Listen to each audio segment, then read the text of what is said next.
හරි එහෙනම් අපි අද පටන් ගමු අපේ පාඩම. අපි මේ වෙනකන් කතා කරලා තිනවා ගිණුම්කරණය කියන්නේ මොකද්ද? ගිණුම්කරණයේ කාර්යයන් මොනවද කියලා. අපි අද කතා කරමු ගිණුම්කරණ ක්‍රියාවලිය කියන්නේ මොකද්ද කියලා. සාමාන්‍යයෙන් මොකද්ද ක්‍රියාවලියක් කියන්නේ? ක්‍රියාවලියක් කියන්නේ දැන් අපි මොනාම හරි යෙදවුම් සමූහයක් යොදාගෙන ඒක ක්‍රියාවලියකට භාජනය කරලා ඒකෙන් යම් නිමැවුමක් ලබා ගන්න එකට තමයි කියන්නේ ක්‍රියාවලියක් කියලා. ඒ කියන්නේ දැන් හිතන්නකො මොකක් හරි ගෙදරක් හදනවා කියලා. දැන් එතකොට වැලි, සිමෙන්ති, ගඩොල්, වතුර ඒ හැම දෙයක්ම යොදාගෙන ඒක ක්‍රියාවලියකට භාජනය කරලා ඒ කියන්නේ ඒ හදන්න ඕන විදිහට ඒ අවශ්‍ය විදිහට ක්‍රියාවලියකට භාජනය කරලා අවසානයේදී නිවසක් හදා ගන්නවා. නිවසක් තනනවා. එහෙම නැත්නම් මොකක් හරි ගොඩනැගිල්ලක් හදනවා. ඒකට තමයි අපි කියන්නේ ක්‍රියාවලියක් කියලා. මේ සමස්ත දෙයටම තමයි අපි කියන්නේ ක්‍රියාවලිය කියලා. එතකොට අපි මෙතනදී අපි කතා කරන්නේ ගිණුම් කරන ක්‍රියාවලිය. එතකොට ගිණුම් කරන ක්‍රියාවලියක් මොකටද ඕනේ? දැන් අපි කිව්වා කලින් කතා කරා ගිණුම්කරණයේ තියෙන ගිණුම්කරණයේදී අපි කතා කරනවා ව්‍යාපාර ගැන. ව්‍යාපාරවල ඉන්නවා ව්‍යාපාරවලට ඇල්මක් දක්වන පාර්ශව. එතකොට ඒ ඇල්මක් දක්වන පාර්ශව වලට අවසානයේදී ඒ කට්ටියට තීරණ ගන්නයි කියන්නේ මොනවා හරි යාට ව්‍යාපාරය ගැන තීරණ ගන්න ඕනේ වුණාම ඒ කට්ටියට ඕනේ තොරතුරු. يعني ව්‍යාපාරය පිළිබඳ ඇත්ත නිවැරදි තොරතුරු ඕනේ. දැන් වර්තමානයේ තත්ත්වය පිළිබඳ තොරතුරු. එතකොට අපි දැන් අපි ව්‍යාපාරයේ දැන් අපි කියන්නේ තොරතුරු තියෙනවනේ මූල්‍ය තොරතුරු තියෙනවා මූල්‍ය නොවන තොරතුරු තියෙනවා. ඒ වගේ අර තොරතුරු වර්ග කිහිපයක් තියෙනවනේ. එතකොට ඒ තොරතුරු වලින් මේ කට්ටියට නිවැරදි තීරණ ගන්න බෑ. මොකද ඒවා يعني ව්‍යාපාරයේ අර සාමාන්‍යයෙන් එදිනෙදා වෙන සංසිද්ධීන් විතරයි. අපි ඒවා මොකක් හරි ඒ ව්‍යාපාරයේ එදිනෙදා වෙන දේවල් මොකක් හරි ක්‍රියාවලියකට භාජනය කරලා ඒකෙන් අර අවසානයේදී අපිට තීරණයක් ගන්න පුළුවන් හරි තොරතුරක් හදාගන්න එක තමයි ගිණුම්කරණයේදී අපි කරන්න ඕනේ.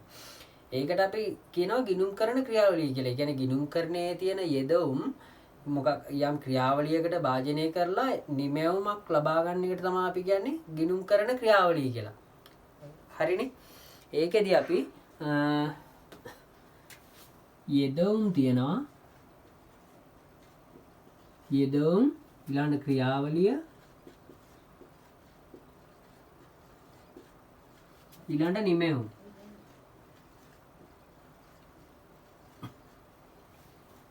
මේකෙදී අපි ගිණුම්කරණයේදී අපි මොනවද අපි යෙදවුම් කියලා හොයාගන්නේ? යෙදවුම් කියලා අපි කතා කරන්නේ ගිණුම්කරණයේදී මොනවද? ගනුදෙනු හා සිද්ධි. එදිනෙදා සිදුවන ගනුදෙනු හා සිද්ධි. ඔන්න ඒ දෙක තමයි අපි මෙන්න මේ දෙක තමයි අපි ගිණුම්කරණයේදී යෙදවුම් විදියට හොයාගන්නේ. හරිනේ? ඊළඟට ක්‍රියාවලියේදී අපි මොනවද කරන්නේ මේවට? ගනුදෙනු හා සිද්ධීන් ඉස්සෙල්ලාම අපි මොකද්ද කරේ? ඉස්සෙල්ලාම අපි කරන්න ඕනේ දේ ඒක මූලාශ්‍ර ලේඛනවල සටහන් කරන්න ඕනේ.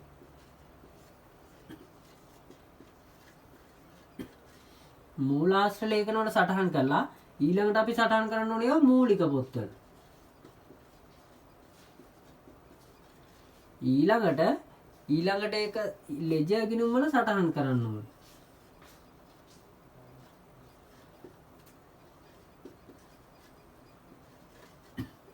අවසානයේදී අපි ශේෂ පිරික්සුමක් හදන්න ඕනේ.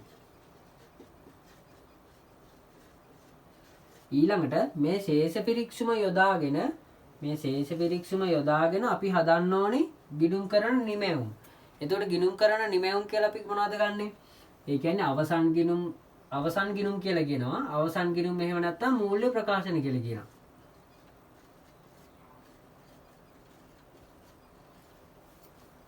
මේක තමයි ගිණුම්කරණයේදී අපි ගිණුම්කරණ ක්‍රියාවලිය කියලා කියන්නේ. ඒ කියන්නේ ගිණුම්කරණ යෙදවුම් සමූහයක් යම් ක්‍රියාවලියකට භාජනය කරලා ඒකෙන් නිමැවුමක් එහෙම නැත්නම් මූල්‍ය ප්‍රකාශන පිළියෙල කරන එකට තමයි අපි කියන්නේ ගිණුම්කරණ ක්‍රියාවලිය කියලා. එතනදී අපි මතක තියාගන්න ඕනේ මෙතනදී අපි යෙදවුම් විදිහට ගන්න ගනුදෙනු හා සිද්ධීන් මුදලින් මැනිය හැකි තොරතුරු වෙන්න ඕනේ. මුදලින් මැනිය හැකි දේවල් වෙන්න ඕනේ.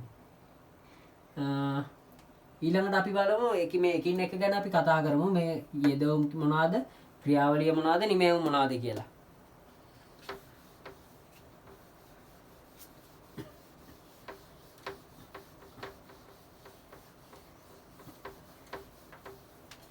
හරි අපි එහෙනම් බලමු මුලින්ම ගණදෙනුවක් කියන්නේ මොකක්ද කියලා.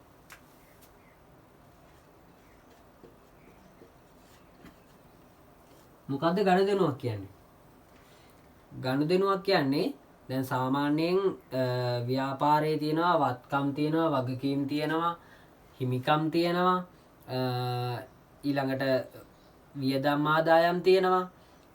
එතකොට දැන් අපි ගණදෙනුවක් කියලා කතා කරන්නේ මේ ව්‍යාපාරයේ මේ තියෙන වත්කම් වලට වත්කම් වගකීම් හිමිකම් වල මොකක් හරි වෙනසකට හේතු වෙන ඊට පස්සේ මුදලින් මනින්න පුළුවන් ඊට පස්සේ කළමනාකරන තීරණයක ප්‍රතිඵලයක් විදිහට ගොඩනැගිච්ච දේවල් තමයි අපි ගන්න ගණදෙනු කියලා. හරිනේ? එතනදී අපිට එතකොට අර ගණදෙනුවක් කියලා ගන්නකොට ඒකට තියෙන්න ඕනේ ලක්ෂණ තුනක් තියෙනවා. එකක් තමයි ව්‍යාපාරයේ තියෙන වත්කම් වල ඊළඟට වගකීම් වල ඊළඟට හිමිකම් වල වෙනසකට හේතු වෙන්න ඕනේ. වෙනසකට හේතු වෙන්න ඕනේ. ඊළඟට මුදලින් මනින්න පුළුවන් වෙන්න ඕනේ. මුදලින් මනින්න පුළුවන් වෙන්න ඕනේ. ඊළඟට තමයි කළමනාකරන තීරණයක ප්‍රතිඵලයක් වෙන්න ඕනේ. කළමනාකරන තීරණයක ප්‍රතිඵලයක් වෙන්න ඕනේ. මෙන්න මේව තමයි ඒතර ගණදෙනුවක ලක්ෂණ විදියට ගන්නෙ. අපි එතකොට උදාහරණයක් විදියට ගත්තොත් එහෙම අපි කියනවා දැන් පිරිවැය 20000ක් වෙච්ච තොගයක් 40000කට විකුණනවා කියලා. එතකොට ඒක ඇතුලේ තුර තියෙනවනේ ව්‍යාපාරයේ වත්කම් වෙනස් වෙනවා, වත්කම් හිමිකම් දෙක වෙනස් වෙනවා. ඊළඟට ඒක මුදලින් මනින්න පුළුවන්. ඊළඟට ඒක කළමනාකරන තීරණයක ප්‍රතිඵලයක්. ඒ කියන්නේ ඒකේ ඒ අර ඉබේ වෙන සංසිද්ධියක් නෙමෙයි අපි ඒකේ ඉන්න මේ ව්‍යාපාරයේ විසින් කළමනාකරණයේ ප්‍රතිඵලයක කළමනාකරන ප්‍රතිඵලයක් තමයි ඒක ප්‍රතිඵලයක් තමයි මේ ගනුදෙනුවක් කියන්නේ. ඊළඟට අපි බලමු සිද්ධියක් කියන්නේ මොකක්ද කියලා. සිද්ධියක් කියන්නේ ඇත්තරම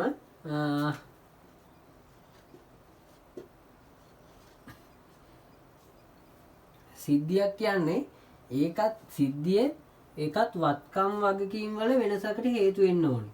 වත්කම් වගකීම් හිමිකම් වල වෙනසකට හේතු වෙන්න ඕනේ. ඊළඟට ඒක මුදලින් මනින්න පුළුවන් වෙන්න ඕනේ.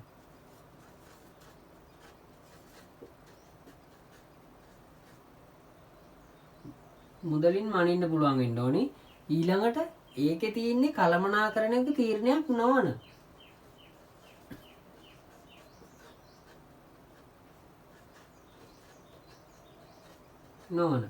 දැන් මෙතනදි තිබ්බේ කළමනාකරන තීරණයක්. මෙතනදි තියෙන්නේ කළමනාකරන තීරණයක් නොවන. ඒකෙන් මොකද වෙනස? දැන් අපි මෙතන අපි ගත්තා දැන් 20000ක් වෙච්ච තොගයක් 40000කට විකුණනවා කියලා. ඒක අපි හිතලා කරන දෙයක් නේ. ඒ කියන්නේ අපි ළඟ තියෙන තොගයක් ගනුදෙනු කරුවෙකුට 40000කට අපිට ලාභයක් තියාගෙන විකුණනවා. ඒ කියන්නේ අපි ඒක හිතලා කරන දෙයක්. එතකොට දැන් මෙතනදී ගත්තොත් එහෙම මෙතනදී අපි ගන්න එතකොට දැන් හිතන්නකෝ එතනදී අපිට ගන්න පුළුවන් එතකොට දැන් මොකක් හරි ගින්නක් ඇවිල්ලා මොකක් හරි ගින්නක් ඇති වෙලා ව්‍යාපාරයේ තියෙන තොගයක් විනාශ වෙනවා. ඒක දැන් අර කළමනාකරන තීරණ ප්‍රතිඵලයක්ද? අපි දැන් කලින් කියලා මෙහෙම ගින්නක් ඇති කරන්න ඕනේ. එහෙම හිතලා කරන දෙයක් නෙමෙයිනේ. ඒක නිකම්ම ඇති වෙන දෙයක්. කොටෝ ඇති වෙන දෙයක්. කියන්නේ කළමනාකරෝ එක තීරණය කළ කරන දෙයක් නෙමෙයි. ඒක නිකම්ම ඇති වෙන දෙයක්. ඒ වගේ දේවල් වලට තමයි සිද්ධීම් කියන්නේ එතකොට. ඊට පස්සේ ආයෙ දිනවා අපිට දැන් ණය ගැතියෙක් ඉන්නවා. අපේ ණය ගැතිය කියන්නේ ඒ කියන්නේ අපි ණයට විකුණුපුවාම අපිට සල්ලි දෙන්න ඕනේ කට්ටිය. අපි දැන් ණයට මොන හරි විකුණනවා. එතකොට ඒ කට්ටිය අපිට සල්ලි දෙන්න ඕනේ. ඒ වගේ කට්ටිය ඉන්නවා. එතකොට අපිට දැන් ආරංචියක් එනවා හදිසියෙම අපිට දැන් අපේ ඉන්න ණය ගැතියෙක් මොකක් හරි හදිසි හේතුවක් කළා මැරිලා කියලා. එතකොට ඒක අපි හිතලා කරන දෙයක් නෙවෙයිනේ. එතකොට දැන් එයා මැරුණාට පස්සේ එයාගෙන් අපිට අය වෙන්න තියෙන මුදල් අපිට අය කරන්න බෑනේ. ඒකත් අපේ ව්‍යාපාරයට බලපානවා. එතකොට ව්‍යාපාරයේ ගනුදෙනු හා සිද්ධීන් කියනකොට මේ දෙක තමයි ගන්නෙ. ගනුදෙනු සිද්ධි ව්‍යාපාරයේ ගනුදෙනු සිද්ධිය කියනකොට ඒ දෙක අර වෙනස තියෙන්නේ මෙතන. කළමනාකරන තීරණයක ප්‍රතිඵලයක් කියන එක තියෙනවා මේකේ ගනුදෙනුවේ. ඊළඟට සිද්ධියේ කළමනාකරන තීරණයක ප්‍රතිඵලයක් නෙවෙයි. ඊළඟට අපි කතා කරමු ක්‍රියාවලිය කොහොමද වෙන්නේ කියලා.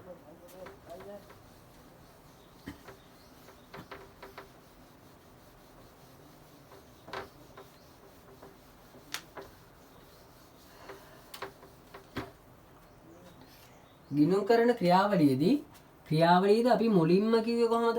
අපි මුලින්ම දැන් ගත්තා ගනුදෙනු හා සිද්ධීන්. ඊළඟට ඒ ගනුදෙනු හා සිද්ධීන් මුලින්ම අපි මූලාශ්‍ර ලේඛනවල සටහන් කරන්න ඕනේ. මූලාශ්‍ර ලේඛනවල සටහන් කරන්න ඕනේ. එතකොට මොනවද අපි මූලාශ්‍ර ලේඛන කියලා ගත්තේ?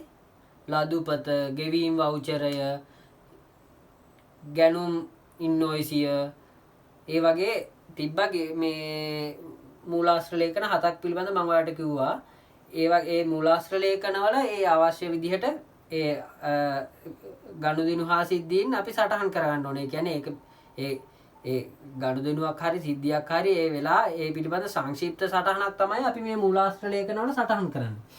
ඊළඟට ඒ සංක්ෂිප්ත තොරතුරු අපි ඒක ටිකක් විස්තරාත්මකව සටහන් කරනවා මූලික පොත්වල. හරිනේ. ඊළඟට ඒ මූලික පොත්වල තොරතුරු අපි සටහන් කරලා ඒක දැන් ඒකේ තියෙන මූලික පොත්වල එන අවසාන ශේෂයන් උපයෝගී කරගෙන අපි ඒවා ද්විත්ව සටහන් මූල ධර්මයට අනුව සටහන් කරනවා ලෙජර් ගිණුම් වල.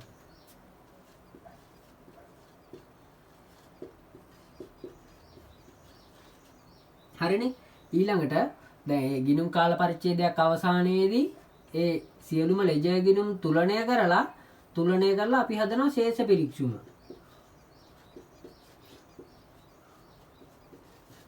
මෙතනදී අපි කිව්වා ලෙජර් ගිණුම් වර්ග තිබ්බා 5ක්. මොනවාද?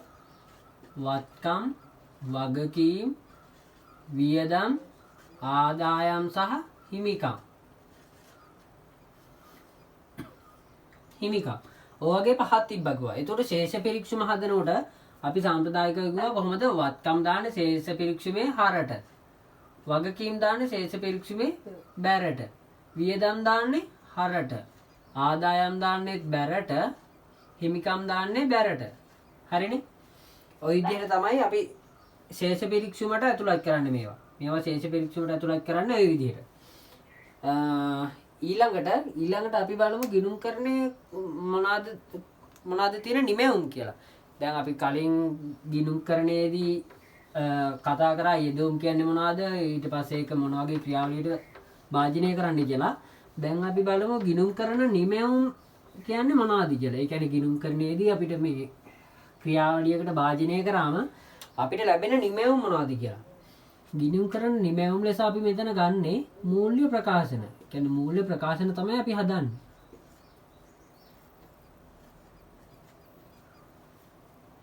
එතනදී අපි ප්‍රධාන මූල්‍ය ප්‍රකාශන හදනවා දෙකක්. එකක් මොකද්ද? ආදායම් ප්‍රකාශය.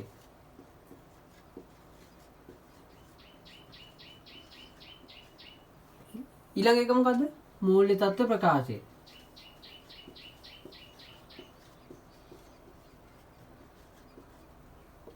සාම්ප්‍රදායික අපි මේ ප්‍රධාන වශයෙන් හදන්නේ මේ මූල්‍ය ප්‍රකාශන දෙක විතරයි. මේ මූල්‍ය ප්‍රකාශන දෙක තමයි හදන්නේ. අපි බලමු දැන් ආදායම් ප්‍රකාශය මොකද්ද? මූල්‍ය තත්ත්ව ප්‍රකාශය කියන්නේ මොකක්ද කියලා.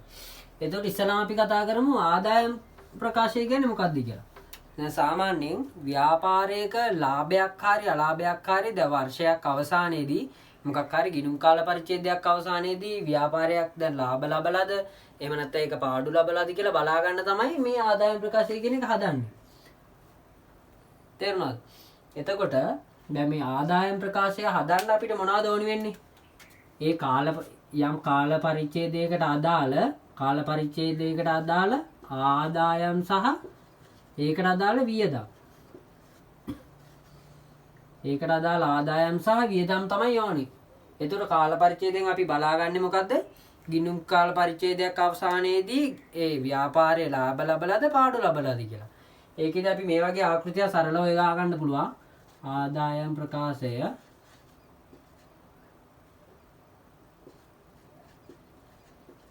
ඔකට යොදා ගන්න පුළුවන්. මෙතන ආදායම්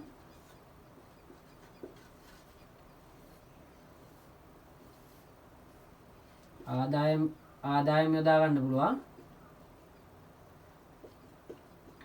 මෙතන අපි සාමාන්‍යයෙන් ගමු මොන හරි දැන් විකුණුම් දාමු. විකුණුම් ආදායමක් තියෙනවා. ඊළඟට ලාභ ආයෝජන ආදායම් මොන හරි ඒ වගේ ආදායම් ටික දානවා. ඊළඟට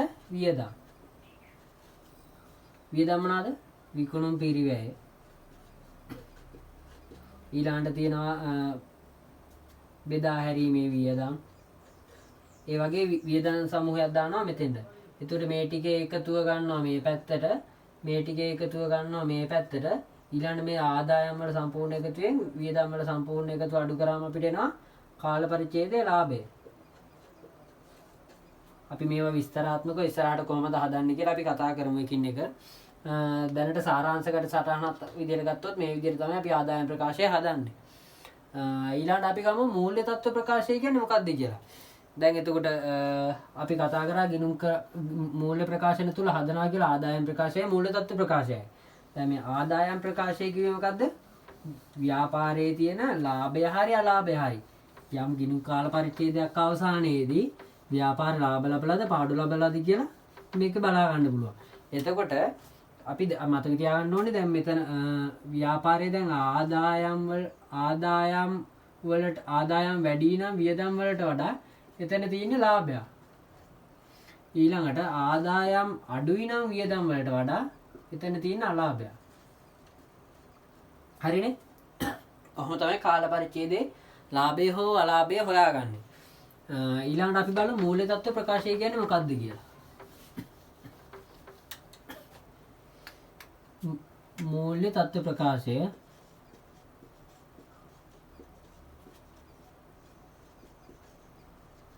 මූල්‍ය තත්ත්ව ප්‍රකාශය කියලා අපි අදහස් කරන්නේ දැන් ඒකෙන් අපි අර කලින් එකෙන් ගත්තේ ලාභය හෝ අලාභයනේ. මේකේ අපි ගන්නේ යම්කිසි නිශ්චිත දිනකට. ඒ කියන්නේ යම්කිසි එක දවසකට ව්‍යාපාරයේ වත්කම් කොච්චර තියෙනවද? වගකීම් කොච්චර තියෙනවද? හිමිකම් කොච්චර තියෙනවද කියන එක තමයි අපි මේකෙන් බලන්නේ. ඒ කියන්නේ ව්‍යාපාරයක නිශ්චිත දිනකට මේ මූල්‍ය තත්ත්වය තමයි අපි මේකෙන් බලන්නේ. එතකොට මේකෙදි අපිට මොනවද ඕනේ? මේකෙදි අපිට ඕනේ එතකොට වත්කම් වගකීම් සහ හිමිකම්. මූල්‍ය තත්ත්ව ප්‍රකාශය දාන්න ඕනේ අපිට මේ තුන. වත්කම් ඕනේ, වගකීම් ඕනේ, හිමිකම් ඕනේ. ඒකෙදි අපි මූල්‍ය තත්ත්ව ප්‍රකාශය හදන්නේ යම්කිසි එක්තරා දිනකට. දැන් හිතන්නකො අවුරුද්දක් කියලා. අපේ ගිණුම් කාල පරිච්ඡේදය අවුරුද්දක් නම් සාමාන්‍යයෙන් මේක හදන්නේ අවුරුද්දේ අවසාන දවසේ. අර ආදායම් ප්‍රකාශයයි මූල්‍ය තත්ත්ව ප්‍රකාශයයි කියන්නේ දෙකම හදන්නේ අවුරුද්ද අවසානයේ තමයි. මේක හදන්නේ ඒ අවසාන දිනට ව්‍යාපාරයේ කොච්චර වත්කම් තියනවද, කොච්චර වගකීම් තියනවද, කොච්චර හිමිකම් තියනවද කියලා බලාගෙන තමයි මේක හදන්නේ. ඒතකොට සාම්ප්‍රදායිකව මේකට අපේ ආකෘතියක් මේ විදිහට තමයි දෙන්න පුළුවන්. මූල්‍ය තත්ත්ව ප්‍රකාශය හදන්න. ඒකේ සරල ආකෘතිය තමයි වත්කම්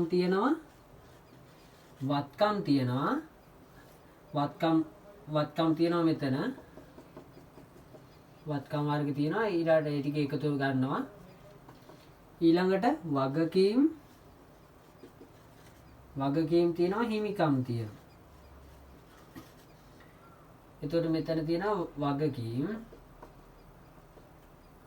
වගකීම් තියෙනවා, මෙතන හිමිකම් තියෙනවා.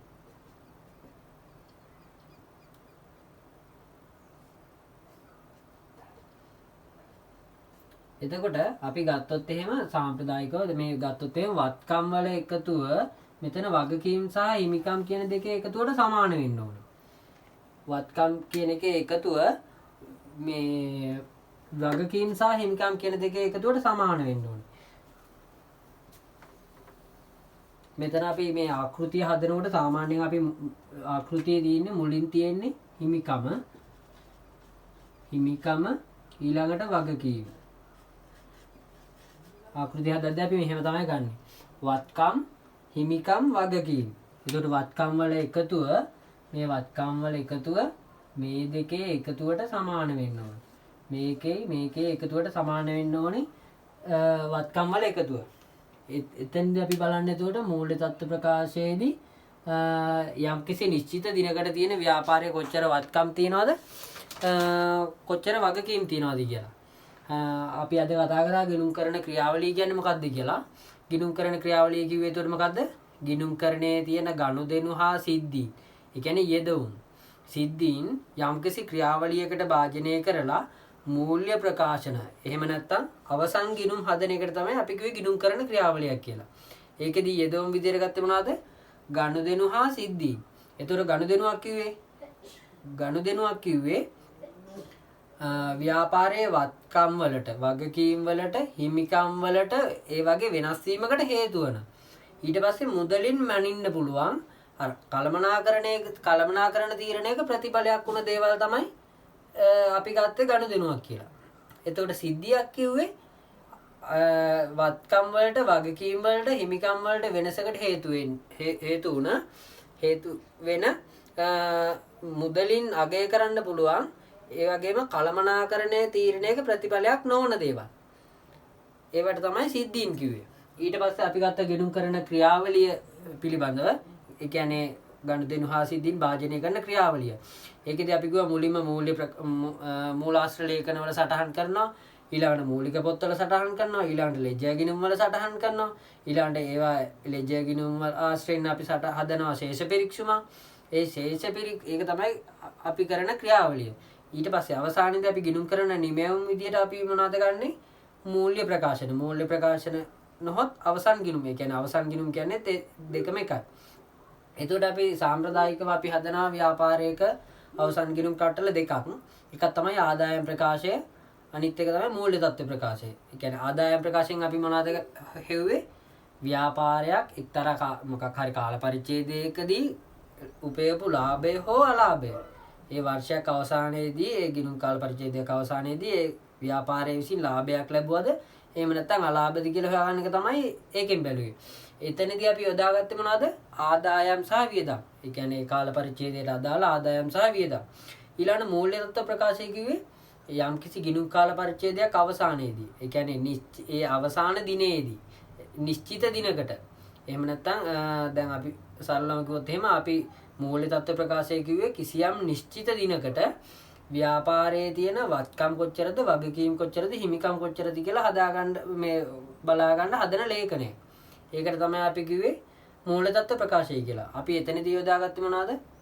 වත්කම්, වගකීම් සහ හිමිකම් කියන තුන. එතකොට අපි ඒකට ආකෘතියක් දුන්නා. අපි මේවා ගැන ඉදිරියේදී වැඩිදුර සාකච්ඡා කරනවා. අපිට හම්බ වෙනවා ව්‍යාපාර වර්ග තුනක් තියෙනවා. කේවල සාමීය ව්‍යාපාර, හවුල් ව්‍යාපාර සහ සමාගම් කියලා. මේ වගේ එකිනෙකට වෙනස් වෙනවා මේ ආදායම් ප්‍රකාශය කොහොමද හදන්නේ, මූල්‍ය තත්ත්ව ප්‍රකාශය කොහොමද හදන්නේ කියලා ඒවා වෙනස් වෙනවා එකිනෙකට. අපි මේවා ඉදිරි පාඩම් වලදී සාකච්ඡා කරමු. සුබ දවසක් වෙනවා.